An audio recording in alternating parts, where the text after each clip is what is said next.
Hello les amis, je vous retrouve pour une nouvelle vidéo sur le basket en NBA, le suivi des San Antonio Spurs et de Victor Wembanyama.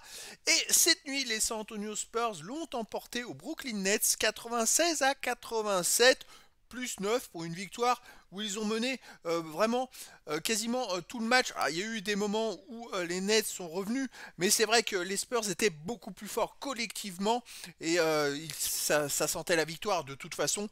Alors Victor a pas fait un énorme match. Bon, il a fait un bon match, hein, 19 points, 7 rebonds, 4 passes, 6 contre. C'est plus qu'un bon match, hein, de toute façon.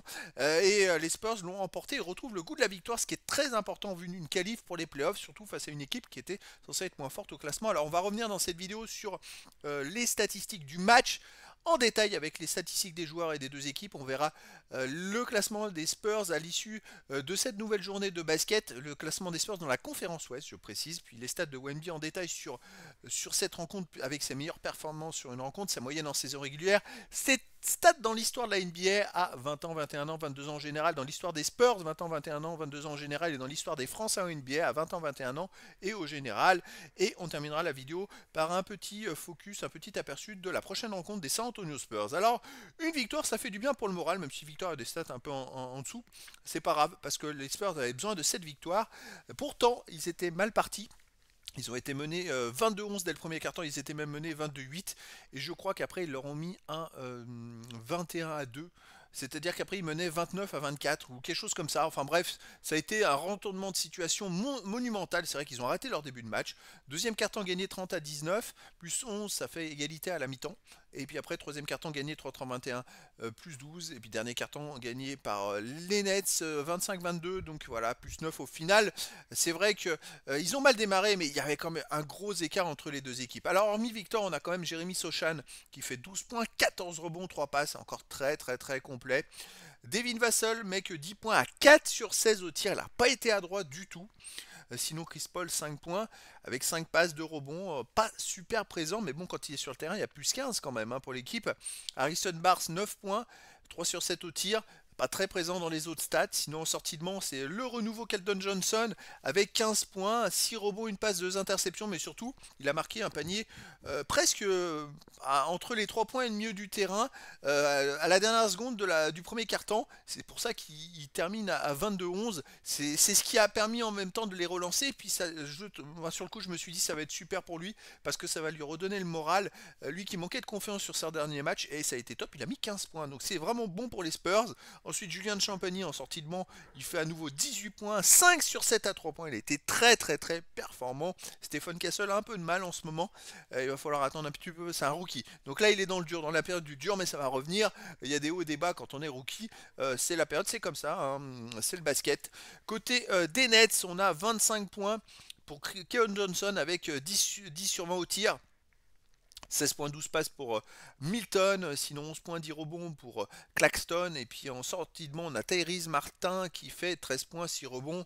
Bon, après, c'est vrai qu'ils n'ont pas été adroits à 3 points. Ils ont fait 12 sur 41, alors que les Spurs ont fait 12 sur 29. J'ai pas mis les pourcentages, mais vous voyez, ça fait quand même une grosse différence. 12 sur 41, c'est pas terrible.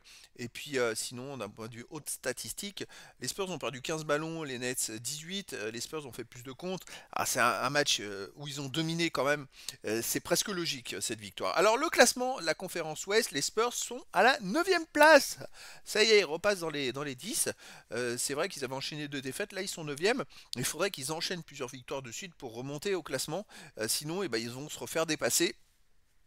Ils sont 9e parce que les Phoenix Suns et les Golden State Warriors n'ont pas joué, hein. Ils ont 15-15. Alors s'ils jouent le match en retard comparé aux Spurs, peut-être qu'ils gagnent. Et ça va peut-être faire reculer les Spurs. Enfin voilà. Donc les Spurs en tout cas sont remontés à la 9e place. Alors les stats de Wemby dans cette rencontre, il a joué 35 minutes, il met 19 points, 7 sur 14 au tir. Il n'a pas beaucoup tiré, il avait tiré 31 fois dans le dernier match quand même, hein. Sinon, 3 paniers à 3 points réussis sur 6, c'est un bon pourcentage. 2 lancers francs sur 2 réussis. Les rebonds offensifs 0, 7 défensifs. Et il n'a pas pris beaucoup de rebonds dans le dernier match, il avait mis 18, hein, quand même des rebonds, 7 rebonds au total, 4 passes décisives, aucune interception, 6 contre. Toujours aussi performant, 3 ballons perdus, 4 fautes, plus 3 quand il est sur le terrain. Bon voilà, c'est comme ça, il va pas marquer 40 points à tous les matchs non plus. Et puis même si il est un peu en dedans pour les points, les rebonds ou d'autres stats, il a fait quand même 6 contre, hein. Donc c'est quand même une belle présence sur le terrain. Les stats de ses moyennes en carré, donc il a 25.2, 10 rebonds 1, 3 passes 9, une interception et 4 comptes de moyenne. C'est quand même des super stats, vraiment énormes stats. Hâte de voir la suite. Alors, on arrive maintenant dans l'histoire de la NBA, arrêtée à 20 ans, 21 ans, 22 ans en général. Alors, ce qui était top, c'est que déjà, il avait dépassé son record de l'année passée depuis le dernier match, ce qui est quand même assez phénoménal aux 3 points marqués. L'année passée, il avait fini 42e à 20 ans, et à 21 ans, il est déjà 37e, et aux 3 points tentés, 34e, alors que l'année passée, il est fini 39e, et qu'il reste encore plein de matchs d'ici la fin de la saison. Il les a dépassés très très tôt, ses records. Il est parti en boulet de canon. Maintenant, il est même 84e au point. Sinon, les rebonds défensifs, 56e, il a gagné une place. Les comptes, il est toujours 9e. Alors je vais regarder, il lui manquait, pour être dans les 5, il lui manque une trentaine de comptes à peu près pour être dans les 5. Donc je pense qu'à mon avis, à ce rythme-là, il devrait très très vite dépasser, être dans les 5. Je crois qu'il faut être à 410 pour être dans les 5-4, il me semble. Et là, il est à 359. Donc voilà, on va garder un espoir là-dessus. Et puis après, voilà, les autres stats progressent. Il gagne quand même pas mal de place dans un peu toutes les statistiques. Sinon, à 22 ans, bah, vous voyez, il est dans les 200. Dans les 100, 3 points marqués, il est en 103e et 3 points tentés, 102e. Donc là, il va pouvoir très vite rentrer dans les 100 à 22 ans, alors il est dans son année de 21 ans. Et les comptes, il est 30e. Donc ça, j'ai hâte de voir la suite. Alors, dans l'histoire des San Antonio Spurs, il a gagné une place dans les passes décisives. Il est maintenant 3e à 21 ans, derrière Tony Parker qui est en tête. Il a 802 passes de retard, mais bon, voilà, ça va être compliqué d'aller chercher Tony Parker. Il est toujours meilleur contreur. Il est meilleur marqueur à 3 points, celui qui a tenté le plus de paniers à 3 points aussi également. Et donc on va regarder les autres stats. Eh ben, il lui manque 23 rebonds défensifs pour dépasser Mark Goldberg. Il devrait l'avoir. L'année passée, il avait eu 2 records. Cette année, il peut en avoir 4. Plus, c'est possible aussi.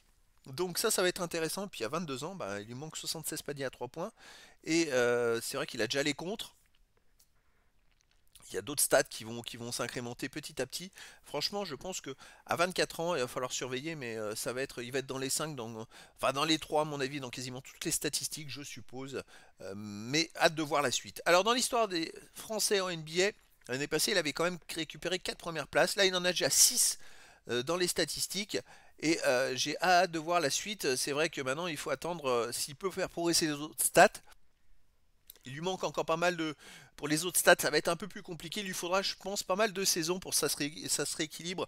Je pense aux tirs marqués, tirs tentés, parce que c'est vrai que Tony Parker a joué une saison de plus que lui. Mais j'ai vraiment hâte de voir comment ça peut se goupiller sur plusieurs saisons. C'est-à-dire sur 4 ans, à mon avis, il sera dans les 2 premiers dans quasiment toutes les stats, hein. Là, déjà, il est dans les 2 premiers sur la plupart. Je pense qu'il va être premier dans la plupart des stats. Donc il faudra surveiller. En tout cas, la suite, il lui manque à noter 6 contre pour dépasser Rudy Gobert à 23 ans, donc avec plus de 2 ans d'avance. C'est pas mal quand même, franchement. À 23 ans, à la fin de cette saison des 23 ans, Rudy Gobert en avait 365. Là, il est dans sa saison des 21 ans.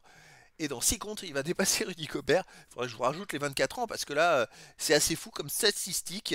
Et donc voilà, les amis, ça continue d'évoluer pour Wemby en espérant que le prochain match il sera beaucoup plus productif que ce match-là. Mais bon, si les Spurs gagnent, c'est le principal parce que plus ils gagneront, plus ils auront des chances d'aller en playoff, plus ça sera sympa à suivre. Alors, la prochaine rencontre, les amis, ça sera le 30 décembre, donc dans 2 jours. 30 décembre, heure française, 2 heures du matin, je le précise, parce qu'aux États-Unis, on sera encore le 29 décembre, en heure américaine, le soir. Et donc, les amis, les Spurs vont jouer à Minnesota Timberwolves. Alors là, ça va être sympa. Ça va être un nouveau duel entre Rudy Gobert et Wemby, avec aussi Anthony Edwards côté Minnesota qui cartonne. Ça va pas être facile.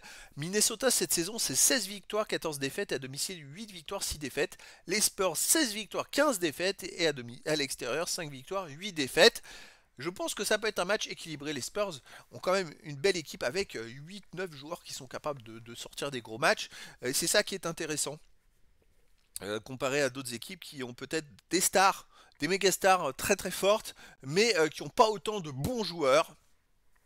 Et là, les Spurs ont des bons joueurs qui ont tous des caractéristiques précises et qui peuvent vraiment apporter. Donc, hâte de voir la suite. Voilà les amis, je vous dis à très bientôt pour une nouvelle vidéo.